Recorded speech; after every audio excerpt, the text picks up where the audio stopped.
여러분 안녕하십니까? 권순월입니다. 공안검사 출신인 고영조 변호사가 대표를 맡고 있는 자유민주당이 대한민국에 법원은 없다, 대한민국은 세계 최하위 사법 신뢰도 국가라며 현재의 한국 사법부를 강도 높게 비판했습니다. 이와 함께 과거 김일성이 북한의 대남 공작 담당 요원들에게 내린 비밀교시 내용을 소개하면서 김일성 장학생들이 재판을 장악하는가 라고 질타하기도 했습니다. 내년 총선에서 첫 원내 진출을 위해 정치 현수막 게시, 정치 광고, 성명 및 논평, 총선 공약 발표 등 다양한 활동을 벌이고 있는 자유민주당은 16일 일부 신문의 정치 광고 등을 통해 대한민국에 법원은 없다, 구속될 자는 활보하고 최고의 애국자는 노역형 사는 나라가 되었다라고 지적했습니다. 고영주 자유민주당은 이 성명에서 대한민국 민주화운동의 상징적 인물 장기표 선생이 도둑 잡으라 외쳤다고 강제 노역형에 처해졌다, 도둑은 안 잡고 외친 사람만 잡는 법치 붕괴라면서 장기표 선생은 2021년 사상 최대의 불법 배임 특혜 사건인 대장동 게이트와 관련해 이재명을 구속 수사하라, 이재명 같은 사람이 대통령이 되어서는 안 된다 등의 주장을 했다고 명예훼손과 공직선거법 위반으로 기소돼 지난 7월 700만 원의 벌금형으로 판결나자 수많은 거악들은 심판하지 않고 해야 할 말에 대해서는 과다한 형선고로 대한민국 법치주의가 붕괴됐음을 자인한 참담한 상황이라고 선언하고 검찰과 법원의 부당성과 책임성을 고발하기 위해 납부를 거부하며 노역형에 처한다면 그렇게 하겠다고 밝혔다. 그만한 돈을 낼 형편도 안 된다고 덧붙였다. 그러자 검찰은 지난 13일자로 강제노역형을 집행한다고 통보했다. 집행 당일 검찰에 출두하자 집행 연기. 이재명 같은 사람이 대통령이 되어서는 안 된다고 한 사람은 수도 없이 많고 당연한 이야기다 라고 지적했습니다. 그러면서 명예훼손에 이재명 아들이 대장동 천하동인의 직원이라 한 발언도 포함됐다. 이재명 스스로 단군 이래 최대 치적이라 했는데 무슨 명예훼손인가? 고발하지 않겠다는 당초 말도 거짓이었다고 질타했습니다. 이어서 수많은 중범죄 혐의자 이재명의 영장기각, 50억 클럽 인물 무죄 판결 등에서 드러난 특권 카르텔로 대한민국은 세계 최하위 사법 신뢰도 국가라면서 영국의 싱크탱크 레가툼이 발표한 2023년 전세계 사법기관 신뢰도에서 한국은 167개국 가운데 155위였다. 해마다 떨어져 세계 최악의 수준이다. 대장동 50억 클럽 다수 인사들이 수사조차 받지 않고 있고 문재인 친구 송철호 울산시장 선거 부정사건, 노웅래, 하영재, 윤관석 의원 뇌물죄 혐의 재판은 임기 끝나도록 재판을 지연하고 코인 거래와 상습적 거짓말에 김남국 의원은 국회 제명쇼만 벌이는 등 법조계와 여야 가릴 것 없는 특권 카르텔로 대한민국은 유권무죄, 무권유죄의 무법천지 나라가 됐다고 탄식했습니다. 이와 함께 운동권 출신들은 특별법 남용, 카르텔 판결 등으로 수억에서 수십억 원을 챙기는 가운데 장기표 선생은 민주화운동 보상금 7억 원도 거절했다라면서 장기표 선생은 보상금을 바라고 한 민주화운동이 아니다, 받을 돈이 아니라고 했다.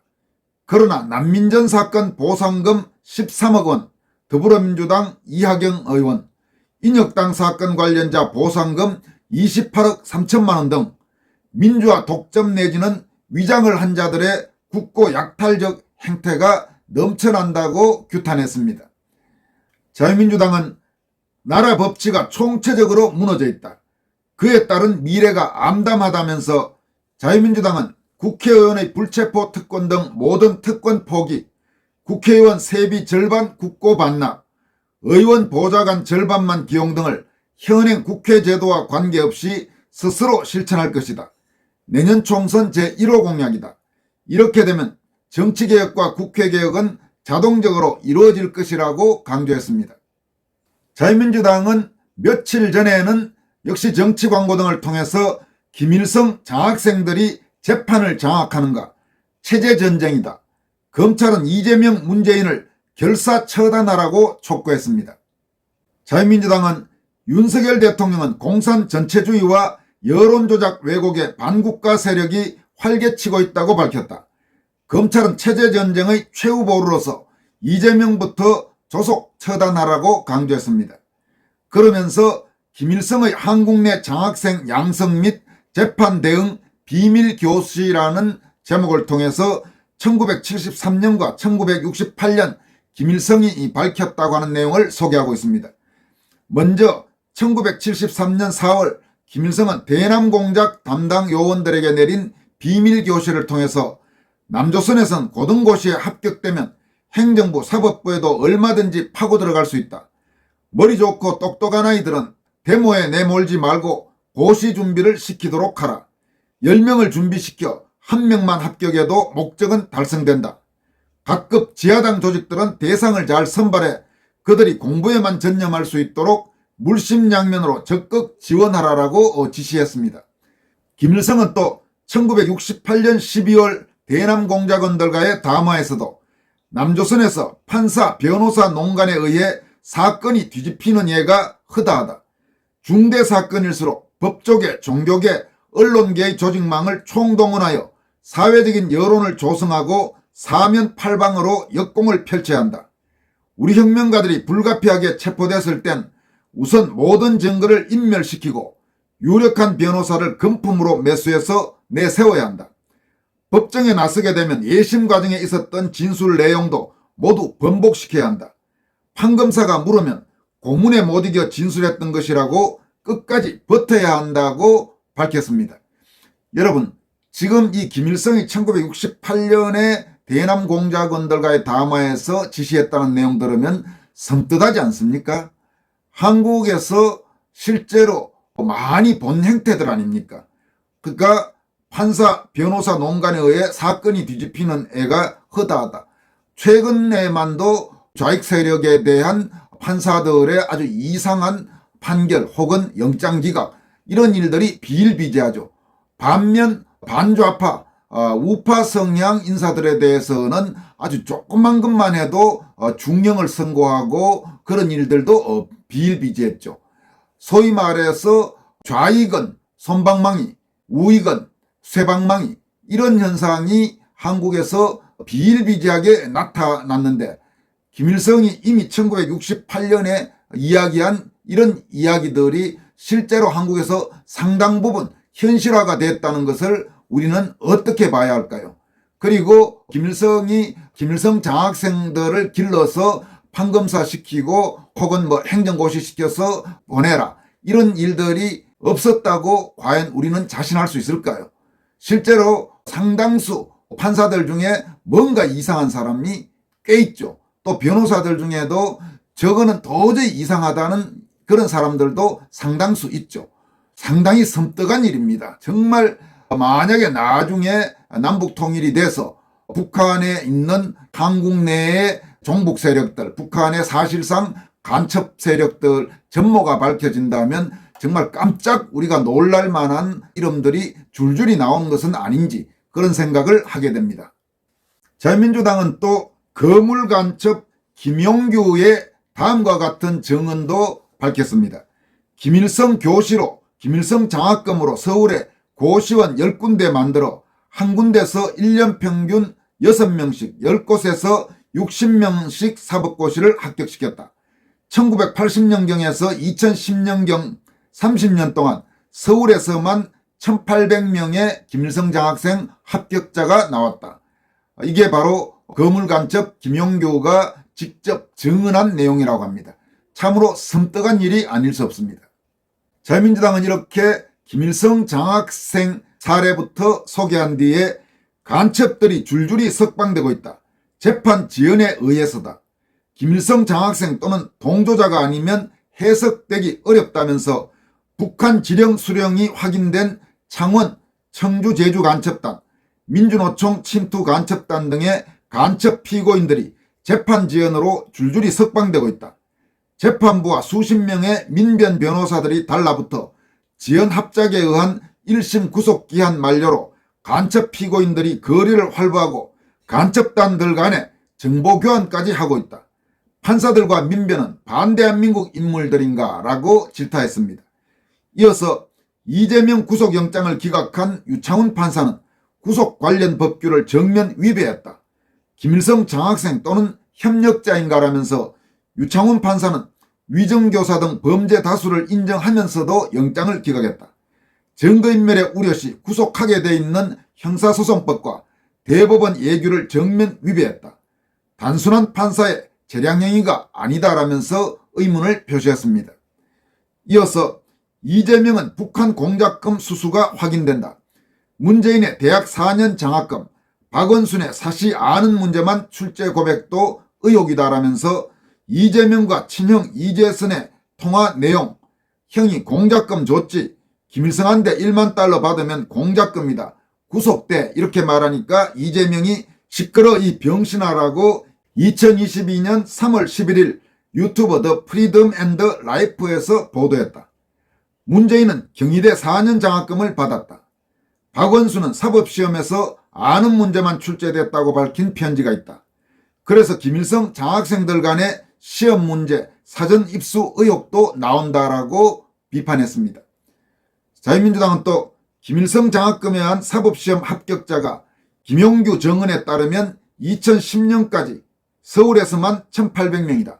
지금은 얼마나 많아졌겠는가라면서 윤 대통령이 선언했듯이 지금 대한민국은 정치투쟁이 아니라 체제전쟁 중이다. 검찰과 전 국민이 나서야 한다고 경각심을 촉구했습니다. 자유민주당은 마지막으로 철진한 이념이란 북한 공산 전체주의를 말하는 것이다. 이에 대응하는 이념전쟁은 자유대한민국 수호 차원이다. 가짜 평화와 인권으로 위장한 반대한민국 세력과의 전쟁에 전 국민이 나서달라면서 체제전쟁 최일선의 검찰은 이재명 구속영장 재청구 또는 불구속 기소를 조속 결정하라. 유죄 처단의 자유대한민국 전사로서 온몸을 던져라라고 검찰의 분발을 촉구했습니다. 이어서 살펴볼 소식은 김만배 허위 인터뷰를 인용 보도한 MBC의 방심위가 과징금 중징계를 결정했다는 소식입니다. 지난해 대선 직전 좌익 인터넷 언론 뉴스타파의 김만배 허위 인터뷰를 인용 보도한 MBC의 뉴스데스크와 PD수첩에 대해 방송통신심의위원회 방심위가 중징계인 과징금 부과를 최종 결정했습니다. 방심위는 16일 전체 회의에서 다수의 대화 내용이 누락된 편집 녹취록만이 공개됐음에도 사실관계에 대한 철저한 검증과 확인 작업 없이 사실인 것처럼 보도했다면서 최고 수준의 법정 제재인 과징금 부과를 의결했습니다. 이 해당 인터뷰를 인용 보도한 KBS, JTBC, YTN에 대해서도 방심위는 이미 지난달 25일 과징금 부과를 결정해 모두 4개 방송, 즉 KBS, MBC, JTBC, YTN에 대해서 과징금 부과가 결정됐습니다. 뉴스타파는 3구 대선을 사흘 앞둔 작년 3월 6일 윤석열 당시 국민의힘 대선 후보가 검사 시절이던 2011년 대장동 사건 주범인 김만배 일당의 부탁을 받고 부산저축은행 사건을 무마해 줬다는 내용의 기사를 김만배 등의 육성이 담긴 녹음 파일과 함께 보도했습니다. MBC 뉴스데스크는 다음날 이 내용을 인용하면서 김만배, 윤석열이 그냥 봐줬지 사건이 없어져서 등 4건의 보도를 내보냈습니다. 또 PD수첩은 대선 바로 하루 전인 대선 D-1 결정하셨습니까? 라는 제목의 방송에서 이 허위 인터뷰를 인용했습니다. 뉴스타파 인터뷰는 전체 녹취 파일이 공개되면서 짜집기된 허위 보도였음이 드러났습니다. 최근 방심위의 인적 구성이 달라지면서 방심위 위원 7명 중 4명이 MBC에 대한 과징금 부과에 찬성했습니다. 이 밖에 방심위는 이날 회의에서 뉴스타파 인터뷰를 인용한 TBS FM 김어준의 뉴스공장에는 관계자 징계를, TBC FM 신장식의 신장개업과 MBC 표준 FM 김종배의 시선집중, YTN FM 이동형의 뉴스 정면승부에 대해서는 주의를 결정했습니다. 방시민은 시사 프로그램에서의 진행은 형평성과 균형성, 공정성을 유지해야 함에도 진행자가 특정 일방을 비판하거나 다른 일방을 옹호하는 내용 등을 방송했다고 지적했습니다. 한편 방시민은 이날 부산저축은행 사건 관련 봐주기 수사 의혹을 제기한 JTBC 뉴스룸 보도에 대해서도 과징금 부과 결정을 내렸습니다. 방시민은 방송사에서 입수한 대장동 수사기록 관련해 중요한 사실관계를 누락하는 등 일방의 취재에 대해 철저한 검증과 확인 작업 없이 사실인 것처럼 보도했다라고 밝혔습니다. 법정 제재는 방송사 재허가나 재승인 때 감점 사유가 되는데 과징금 액수는 지상파의 경우 최대 4,500만 원까지 부과할 수 있습니다. 오늘 여기까지 하겠습니다. 여러분 고맙습니다.